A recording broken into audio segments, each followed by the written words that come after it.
এর সবে বরাত উপলক্ষে 4টা আমলের কথা বলেই আমার বয়ান শেষ করে ফেলবো। হাদিস শরীফের মধ্যে আছে, হাদিসটা আলী ইবনে আবি তালিব রাদিয়াল্লাহু আনহু থেকে হাদিসটা বর্ণিত। আন আলী ইবনে আবি তালিব রাদিয়াল্লাহু আনহু قال قال رسول الله صلى الله عليه وسلم। আলী ইবনে আবি তালিব রাদিয়াল্লাহু আনহু থেকে বর্ণিত, তিনি বলেন রাসূল আকরাম সাল্লাল্লাহু আলাইহি ওয়াসাল্লাম বলছেন, ইদা কানাত লাইলাতুন নিসফি মিন শাবান, যখন লাইলাতুন নিসফি মিন শাবান আসে, অর্থাৎ যে সময় শবে বরাত আসে, ফাকুমু লাইলাহা, তোমরা রাত্রের বেলায় জেগে থেকে সারা রাত আল্লাহ তাআলার গোলামি করবা। কে বলছে? রাসূল বলছে। এরপরে রাসূল করিম সাল্লাল্লাহু আলাইহি ওয়াসাল্লাম বলছে, ওয়াসুমু নাহারহা, এবং তোমরা পরের দিন তোমরা রোজা রাখবা, সিয়াম রাখবা। এরপরে আল্লাহ পাক রব্বুল আলামিন, রাসূল বলেন, ফা ইন্নাল্লাহা তাআলা ইয়ানজিলু ফি হালি গুরুবি শামসি ইলা সামাইদ দুনিয়া। এরপরে রাসূল বলেন, আল্লাহ পাক রব্বুল আলামিন শবে বরাতে মাগরিবের নামাজের পর থেকে প্রথম আসমানে নেমে এসে আল্লাহ পাক রব্বুল আলামিন দুনিয়াবাসীর উপরে আল্লাহ তাআলা দৃষ্টি দেন এবং ফায়াকুলু, আল্লাহ তাআলা বলেন, আলা মিন মুস্তাগফিরিন ফাআগফির লাহ। আল্লাহ পাক রব্বুল আলামিন বলেন, কে আসো গুনাহ থেকে মাফ চাইবা, আমার কাছে গুনাহ থেকে মাফ চাও, আমি আল্লাহ পাক রব্বুল আলামিন তোমাদের গুনাহগুলিকে ক্ষমা করে দেব। সুবহানাল্লাহ। মুহতারাম হাজিরিন, আল্লাহ পাক রব্বুল আলামিন এই লাইলাতুল বরাতে প্রথম আসমানে নেমে এসে আল্লাহ পাক রব্বুল আলামিন আমাদেরকে আহ্বান করেন। মুহতারাম হাজিরিন, সম্মানিত হাজিরিন, আমরা সকলে অবগত আছে আজকে হচ্ছে শাবান মাসের 11 তারিখ, আগামী মঙ্গলবারের দিন গিয়ে যে রাতটা আসতেছে, এ রাতকে বলা হয় লাইলাতুল বরাত, শবে বরাত। যেহেতু আগামী আরো বেশি দিন বাকি নয়, এর জন্য আমি আপনাদের সম্মুখে শবে বরাত সম্পর্কে কিছু গুরুত্বপূর্ণ আলোচনা করব দলিল ভিত্তিক। সম্মানিত হাজিরিন, শবে বরাত এর অর্থ হচ্ছে মুক্তির রাত। ফার্সিতে বলা হয় শবে বরাত।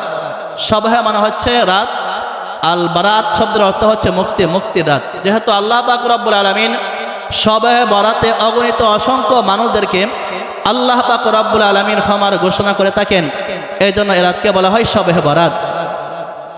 এ রাতের আরো কয়েকটা নাম আছে, আরেকটি নাম হচ্ছে লাইলাতুল মুবারাকাহ। লাইলাতুল মুবারাকাহ, বরকতপূর্ণ রাত। আল্লাহ পাক রব্বুল আলামিন এই রাত্রে মানুষদের উপরে, দুনিয়াবাসীর উপরে আল্লাহ তাআলা পরিপূর্ণ বরকত আল্লাহ নাজিল করেন। এই রাতকে বলা হয় লাইলাতুর রহমা, রহমতের রাত। আল্লাহ পাক রব্বুল আলামিন এই রাত্রে মানুষের উপরে অগণিত অসংখ্য রহমত আল্লাহ নাজিল করেন, এই জন্য এই রাতকে বলা হয় লাইলাতুর রহমা। এই রাতের আরেকটি নাম হচ্ছে লাইলাতুস সাক্কি, প্রমাণপত্রের রাত। এই রাতের আরেকটি নাম হচ্ছে হাদিসের পরিভাষায় লাইলাতুন নিসফি মিন শাবান, শাবান মাসের অর্ধ রজনী। তাহলে আমি আপনাদের সামনে এই লাইলাতুল বরাত সম্পর্কে কয়েকটা নাম উল্লেখ করলাম। এরপরে মুহতারাম হাজিরিন, আসুন এই লাইলাতুল বরাত নিয়ে বর্তমান সমাজের মধ্যে আমরা কিছু মুসলমান আছে বাড়াবাড়ি করে, আর কিছু মুসলমান আছে সারাসারি করে। অনেকে বলে লাইলাতুল বরাত এটা কোনো রাত, মানে গুরুত্বপূর্ণ রাত হিসাবে সাব্যস্ত নয় ইসলামে। আর কোনো মুসলমান এ রাতকে সবে কদরের মতো মর্যাদা মনে করে, ঠিক কিনা? তাহলে আমি আপনাদের সামনে লাইলাতুল বরাত সম্পর্কে কিছু কোরআন থেকে দলিল দেব এবং হাদিস থেকেও দলিল দেব। আল্লাহ পাক রব্বুল আলামিন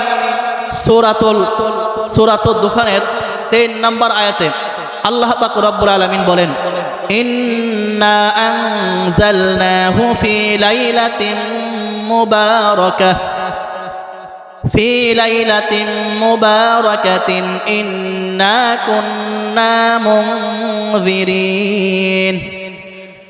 আল্লাহ পাক রব্বুল আলামিন এই আয়াতের মধ্যে বলেন, ইন্না আনজালনাহু ফি লাইলাতিন মুবারাকাহ।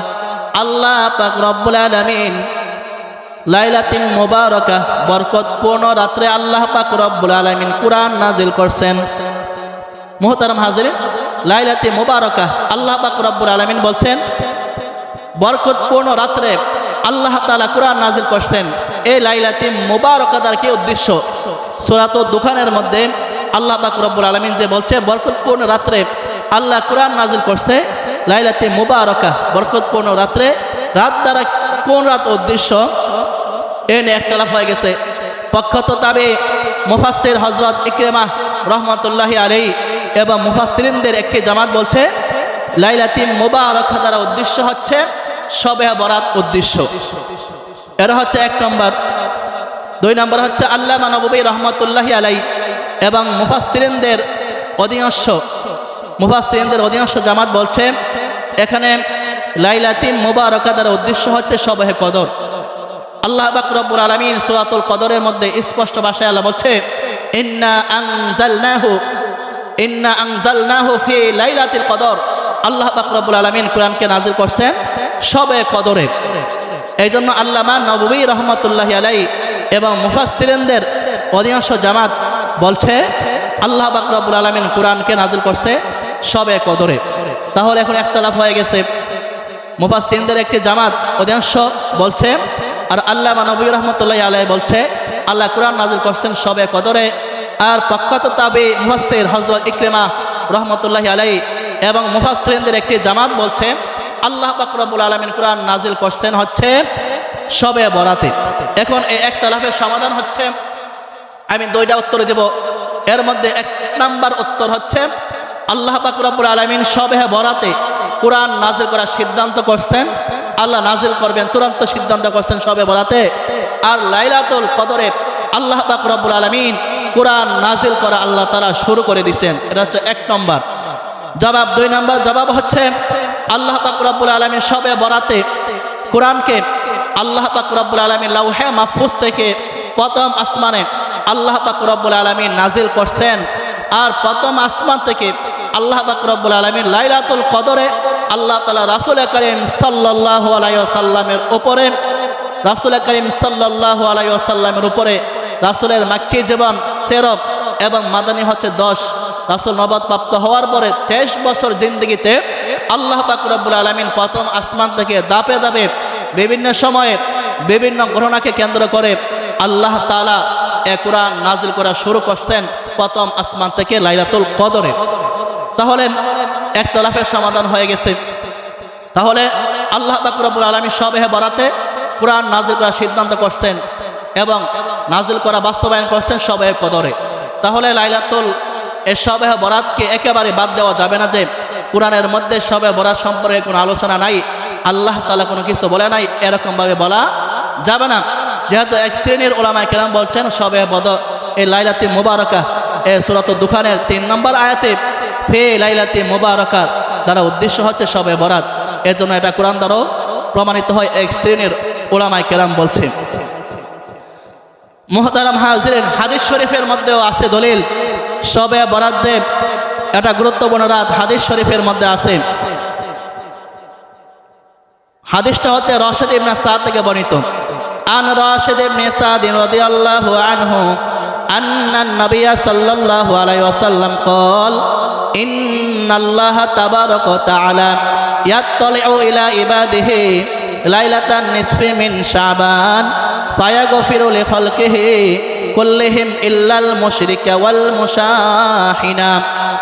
রাশিদ ইবনে সাদ রাদিয়াল্লাহু আনহু বলেন আন্না নবিয়্য সাল্লাল্লাহু আলাইহি ওয়াসাল্লাম নিশ্চয় আল্লাহর পয়গম্বর কল বলছেন ইন্নাল্লাহা তাবারাকা ওয়া তাআলা নিশ্চয় আল্লাহ পাক রব্বুল আলামিন ইয়াত্তালিউ ইলা ইবাদিহি লাইলাতান নিসফি মিন শাবান আল্লাহ পাক রব্বুল আলামিন শাবান মাসের অর্ধ রজনীতে অর্থাৎ শবে বরাতে আল্লাহ পাক রব্বুল আলামিন দুনিয়ার আসমানে এসে আল্লাহ পাক রব্বুল আলামিন সমস্ত বান্দাদের দিকে আল্লাহ তাআলা দৃষ্টি দেন।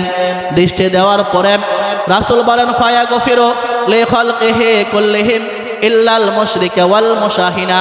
আল্লাহ পাক রব্বুল আলামিন মুশরিকদের ছাড়া এবং যাদের মধ্যে হিংসা বিদ্বেষ আছে তাদেরকে ছাড়া আল্লাহ পাক রব্বুল আলামিন দুনিয়ার সমস্ত মানুষকে আল্লাহ পাক রব্বুল আলামিন ক্ষমা করে দেয়। সুবহানাল্লাহ। মুহতারাম হাজিরিন, তাহলে একটা সহিহ হাদিস দ্বারা প্রমাণিত শবে বরাত এটা ইসলামের মধ্যে আছে। শবে বরাত এটা হাদিস দ্বারা প্রমাণিত। এর জন্য কোরআন দ্বারা দলিল দিলাম, কোরআনে আছে, এবং হাদিস সহিহ হাদিস দ্বারা দলিল দিলাম, হাদিস আছে শবে বরাত সম্পর্কে। এই জন্য মুহতারাম হাজিরিন, এখন আসুন আমি আপনাদের সামনে শবে বরাত সম্পর্কে কে কে আমল করব আরো কিছু হাদিস আমি আপনাদের সামনে রিওয়ায়াত করব। মুহতারাম হাজিরিন, আরেকটি হাদিস আতা ইবনে ইয়াসার রাদিয়াল্লাহু আনহু থেকে বর্ণিত। আন আতা ইবনে ইয়াসার রাদিয়াল্লাহু আনহু قال ما من ليلة بعد ليلة القدر أفضل من ليلة النصف من شعبان। আতা ইবনে ইয়াসার রাদিয়াল্লাহু আনহু থেকে বর্ণিত, তিনি বলেন মা মিন লাইলাতিন বাদা লাইলাতুল কদরি, লাইলাতুল কদরের পরে আল্লাহ পাক রব্বুল আলামিনের কাছে সর্বশ্রেষ্ঠ রাত হচ্ছে লাইলাতুন নিসফি মিন শাবান। আতা ইবনে ইয়াসার রাদিয়াল্লাহু আনহু বলেন, আল্লাহর পয়গম্বর বলছেন লাইলাতুল কদরের পরে সর্বশ্রেষ্ঠ রাত হচ্ছে লাইলাতুন নিসফি মিন শাবান, অর্থাৎ শবে বরাত হচ্ছে সর্বশ্রেষ্ঠ রাত লাইলাতুল কদরের পরে। সুবহানাল্লাহ। তাহলে এই হাদিসের মাধ্যমে প্রমাণ হয় শবে বরাত হচ্ছে খুবই গুরুত্বপূর্ণ একটা রাত, এটা মুক্তির রাত। এই রাতে আল্লাহ পাক রব্বুল আলামিন অগণিত অসংখ্য মানুষকে আল্লাহ তাআলা ক্ষমা করেন, খুবই গুরুত্বপূর্ণ একটি রাত।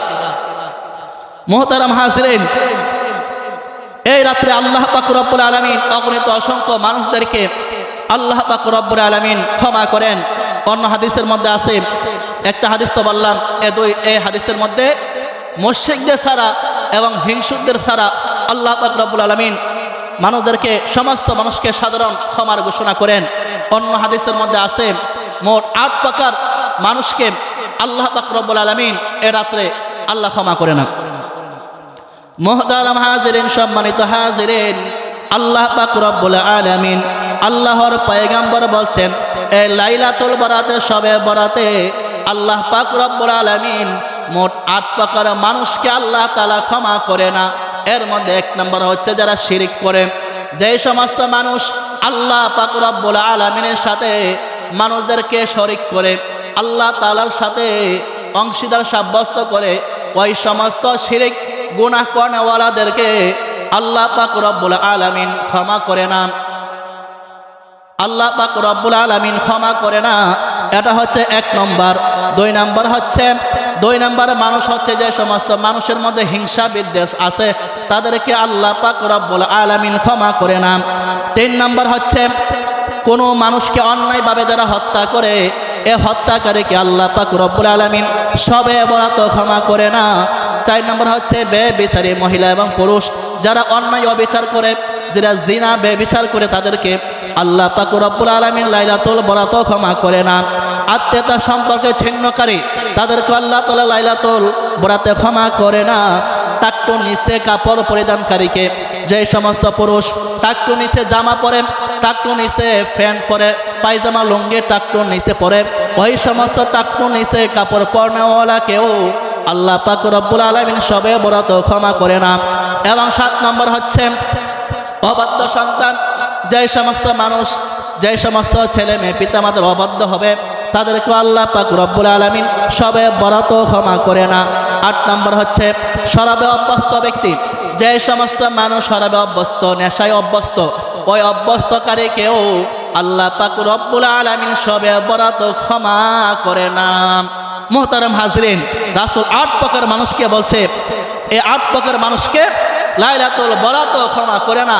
কিন্তু হাদিসের ব্যাখ্যার মধ্যে আছে ওই সমস্ত মানুষ যারা এই বড় বড় গুনার মধ্যে লিপ্ত, তারা যদি আল্লাহ তাআলার কাছে তওবায়ে নাসুহা করে, তওবা কবুল হওয়ার যে শর্তগুলো আছে, ওই সমস্ত শর্ত সাপেক্ষে সে যদি তওবায়ে নাসুহা করে, তাহলে আল্লাহ পাক রব্বুল আলামিন তার তওবা আল্লাহ তাআলা কবুল করে তার গুনাহ ক্ষমা করতে পারেন। শর্ত হচ্ছে সে ভবিষ্যতে আর গুনাহ করবে না। মুহতারাম হাজিরিন, যদি সময় সংক্ষিপ্ত, আপনাদের সামনে এই শবে বরাত উপলক্ষে 4টা আমলের কথা বলেই আমার বয়ান শেষ করে ফেলব। হাদিস শরীফের মধ্যে আছে, হাদিসটা আলী ইবনে আবি তালিব রাদিয়াল্লাহু আনহু থেকে হাদিসটা বর্ণিত। আন আলী ইবনে আবি তালিব রাদিয়াল্লাহু আনহু قال قال رسول الله صلى الله عليه وسلم। আলী ইবনে আবি তালিব রাদিয়াল্লাহু আনহু থেকে বর্ণিত, তিনি বলেন রাসূল আকরাম সাল্লাল্লাহু আলাইহি ওয়াসাল্লাম বলছেন, ইযা কানাত লাইলাতুন নিসফি মিন শাবান, যখন লাইলাতুন নিসফি মিন শাবান আসে, অর্থাৎ যে সময় শবে বরাত আসে, ফাকুমু লাইলাহা, তোমরা রাত্রে বেলায় জেগে থেকে সারা রাত আল্লাহ তাআলার গোলামি করবা। কে বলছে? রাসূল বলছে। এরপরে রাসূল করিম সাল্লাল্লাহু আলাইহি ওয়াসাল্লাম বলছে ওয়াসুমু নাহারহা, এবং তোমরা পরের দিন তোমরা রোজা রাখবা, সিয়াম রাখবা। এরপরে আল্লাহ পাক রব্বুল আলামিন রাসূল বলেন ফা ইন্নাল্লাহা তাআলা ইয়ানজিলু ফি হালি গুরুবি শামসি ইলা সামাইদ দুনিয়া। এরপরে রাসূল বলেন আল্লাহ পাক রব্বুল আলামিন সবে বরাতে মাগরিবে নামাজের পর থেকে প্রথম আসমানে নেমে এসে আল্লাহ পাক রব্বুল আলামিন দুনিয়াবাসীর উপরে আল্লাহ তাআলা দৃষ্টি দেন এবং ফায়াকুলু, আল্লাহ তাআলা বলেন আলা মিন মুস্তাগফিরিন ফাআগফির লাহ। আল্লাহ পাক রব্বুল আলামিন বলেন কে আসো গুনাহ থেকে মাফ চাইবা, আমার কাছে গুনাহ থেকে মাফ চাও, আমি আল্লাহ পাক রব্বুল আলামিন তোমাদের গুনাহগুলিকে ক্ষমা করে দেব। সুবহানাল্লাহ। মুহতারাম হাজিরিন, আল্লাহ পাক রব্বুল আলামিন এই লাইলাতুল বরাতে প্রথম আসমানে নেমে এসে আল্লাহ পাক রব্বুল আলামিন আমাদেরকে আহ্বান করেন। আল্লাহ তাআলা প্রত্যেক দিন শেষ রাত্রে প্রথম আসমানে নেমে এসে আল্লাহ তাআলা আমাদেরকে আহ্বান করেন কে আসো গুনাহ থেকে মাফ চাইবা, আমার কাছে গুনাহ থেকে মাফ চাও, আমি আল্লাহ পাক রব্বুল আলামিন তোমাদের গুনাহ ক্ষমা করে দিব। আল্লাহ তাআলা প্রত্যেক দিন আমাদেরকে শেষ রাতে আহ্বান করেন। ওই সময় আমার আল্লাহ ডাকে সাড়া না দিয়া আমরা নাকটাই না, ওই সময় ঘুমাই, আমার আল্লাহ ডাকে সাড়া দেই না। আমাদের মতো নেমুখ হারাম আর কেউ নাই দুনিয়ার জগতের মধ্যে। আসামিদেরকে পুলিশে খুঁজে তাদেরকে জেলখানার মধ্যে ভরার জন্য, শাস্তি দেওয়ার জন্য। আর আল্লাহ তাআলা দরবারে আসামি আমরা, আমাদের গুনাহ ভরপুর, আমরা কি পরিমাণ গুনাহ করেছে কোনো সীমা নাই। আমরা অগণিত অসংখ্য গুনাহ করে করে জীবন পার করতেছি, তারপর আল্লাহ দরবারে আসামি আমরা।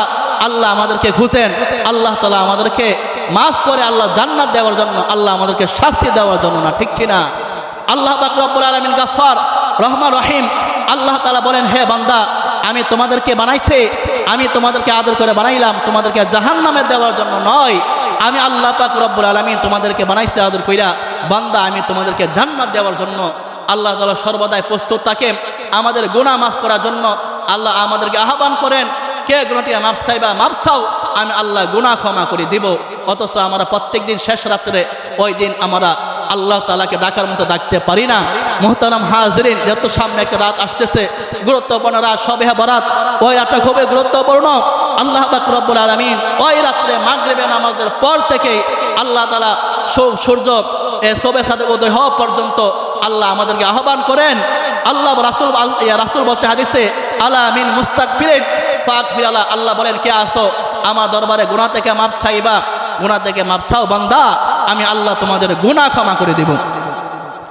এরপরে রাসূল বলেন আলামিন মুস্তাগফিরিন আলামিন মুস্তারজিকিন ফারজুকাহু। এরপরে আল্লাহ পাক রব্বুল আলামিন বলেন হে আমার বান্দা বান্দিরা, কে আসো আমার দরবারে গুনাহ থেকে মাফ চাইবা, কে আসো আমার দরবারে রিজিক চাইবা, রিজিক চাও, আমি আল্লাহ পাক রব্বুল আলামিন তোমাদের রিজিক আমি আল্লাহ তাআলা দান করব। সুবহানাল্লাহ। আলামিন মুস্তারজিকিন ফারজুকাহু। এরপরে আল্লাহ তাআলা বলেন কে আসো আমার দরবারে রিজিক চাইবা, আমার দরবারে রিজিক চাও, আমি আল্লাহ পাক রব্বুল আলামিন তোমাদেরকে রিজিক দিব। এরপরে রাসূল বলেন আলামিন সাইলিন ফাউতিয়াহু আলা কাযা হাত্তা ইয়াতলু আল ফজর। আল্লাহ পাক রব্বুল আলামিন প্রত্যেকটা মানুষকে এই শবে বরাতে মানুষদেরকে আহ্বান করেন কে আসো আমার দরবার কি চাইবা চাও, আমি আল্লাহ পাক রব্বুল আলামিন দেওয়ার জন্য প্রস্তুত। আল্লাহ পাক রব্বুল আলামিন শবে বরাতে আমাদের যা প্রয়োজন আল্লাহ পাক রব্বুল আলামিন উল্লেখ করে করে আমাদেরকে আহ্বান করেন হে বান্দা আমার কাছে কি চাইবা চাও, আমি আল্লাহ পাক রব্বুল আলামিন তোমাদেরকে দেওয়ার জন্য প্রস্তুত। আল্লাহ পাক রব্বুল আলামিন আমাদেরকে আহ্বান করেন শবে সাদেক উদয় হওয়া পর্যন্ত। তাহলে মুহতারাম হাজিরিন, এই হাদিসের মাধ্যমে তিনটা আমল প্রমাণিত হয়। একটা হচ্ছে আমরা সারা রাত্র শবে বরাত আল্লাহর গোলামি করব, পরের দিন সিয়াম রাখবো, আর যদি পারি যেহেতু শাবান মাসে পুরা মাসে রাসূল শেষের কয়েকদিন বাদ দিয়া সিয়াম রাখছেন পুরা মাসে, এর জন্য আমার একটানা রাখা আরবি মাসের আইয়ামে 13 তারিখ এবং 14-15 তারিখে আমরা সিয়াম রাখলে আর অগণিত অসংখ্য নাকি আল্লাহ পাক রব্বুল আলামিন আমাদেরকে দিবেন। এই জন্য 3টা সিয়াম রাখার আমরা চেষ্টা করব। তাহলে এই হাদিস দ্বারা 3টা আমল প্রমাণিত হয়। এই হাদিস দ্বারা 3টা আমল প্রমাণিত হয়। একটা হচ্ছে পুরা রাত্র জেগে থেকে আল্লাহর গোলামি করা, 2 নম্বর হচ্ছে সিয়াম রাখা, 3 নম্বর হচ্ছে আল্লাহ তাআলার কাছে বেশি বেশি গুনাহ থেকে মাপ চাওয়া। আমাদের যা প্রয়োজন মনের যত আশা আছে সবগুলো আমরা আল্লাহ তাআলার কাছে এই রাতে মন ভরে আমরা আল্লাহ তাআলার কাছে বলবো। 4 নম্বর আমলের কথা বলে শেষ করতেছি। রাসূল হাদিসে বলছে, হাদিসটা আয়েশা রাদিয়াল্লাহু আনহা থেকে বর্ণিত। قالت عائشة رضي الله عنها دخل علي رسول الله صلى الله عليه وسلم فوضع عنه ثوبين। আয়েশা রাদিয়াল্লাহু আনহা বলেন, সবে বরাতে আয়েশা রাদিয়াল্লাহু আনহা বলেন, একদিন আল্লাহর পয়গম্বর আমার ঘরে আসছে। আয়েশা রাসূল কারীম সাল্লাল্লাহু আলাইহি ওয়াসাল্লাম উনি জামা উনি খুলছে, খোলার পরে সুম্মা লাম ইয়াস্তানিম। রাসূল আয়েশা রাদিয়াল্লাহু আনহা বলেন, রাসূল এ রাত্রে ঘুমাই না। আন আকামা ফালাবিসাহুমা, আবার কাপড় পরিধান করে আল্লাহর পয়গম্বর বের হয়ে গেছে, ঘর থেকে বের হয়ে গেছে। ফা আখাযাতনি গায়রাতুন শাদীদাতুন। আয়েশা রাদিয়াল্লাহু আনহা বলেন, আমার আত্মমর্যাদা বোধে আঘাত লাগলো। জানান্তু আন্নাহু ইয়াতি বাদা সাওয়াহিবাতি। আয়েশা রাদিয়াল্লাহু আনহা বলেন, আমি ধারণা করেছি আল্লাহর পয়গম্বর মনে হয় আমার কোনো সতীনের ঘরে গেছে কিনা। রাসূল তো আমার ঘরে আসছে, কিছু না বের হয়ে গেছে। আয়েশা রাদিয়াল্লাহু আনহা বলেন, আমার সন্দেহ হয়েছে আল্লাহর পয়গম্বর মনে হয় অন্য কোনো স্ত্রীর ঘরে গেছে কিনা, এই জন্য আমি ঘর থেকে বের হলাম। ফা খরাজতু, আয়েশা বলেন আমি বের হলাম। ইত্তাবাতুহু, রাসূলের পিছু নিলাম। দেখি রাসূল কোথায় যা, রাসূল দেখি কোথায় যা। ফা আদরাকতুহু বিল বাকিল গরকিতি। আয়েশা রাদিয়াল্লাহু আনহু বলেন, আয়েশা রাদিয়াল্লাহু আনহা বলেন, আমি রাসূলকে পাইছি জান্নাতুল বাকিতে। সুবহানাল্লাহ।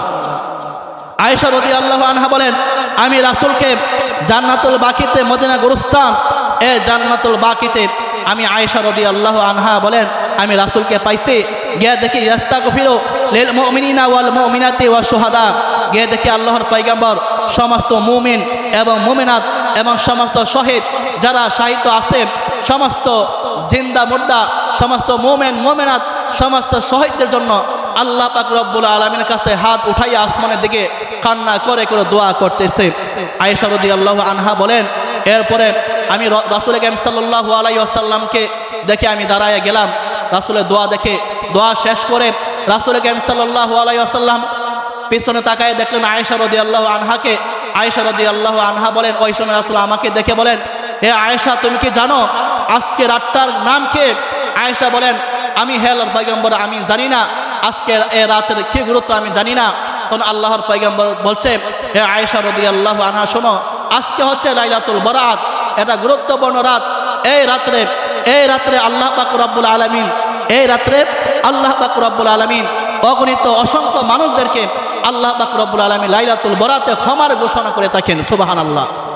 তখন এই হাদিসের মাধ্যমে প্রমাণিত হয় 4 নম্বর আমল, যারা আমরা পারে একা একা গুরুস্থানে গিয়ে আমাদের আত্মীয় স্বজন যারা কবরে শাহিদ আছে তাদের জন্য দোয়া করবেন। যেহেতু রাসূল করছে একাকি গুরুস্থানে গেছেন জান্নাতুল বাকিতে, এই জন্য এই 4 নম্বর আমলটা আমরা সকলে করার চেষ্টা করব। আমরা আমাদের আত্মীয় স্বজন অনেকে কবরে শাহিদ আছে, তাদের জন্য আমরা দোয়া করার চেষ্টা করব ইনশাআল্লাহ। আল্লাহ পাক রব্বুল আলামিন আমাদেরকে আমল করার তৌফিক দান।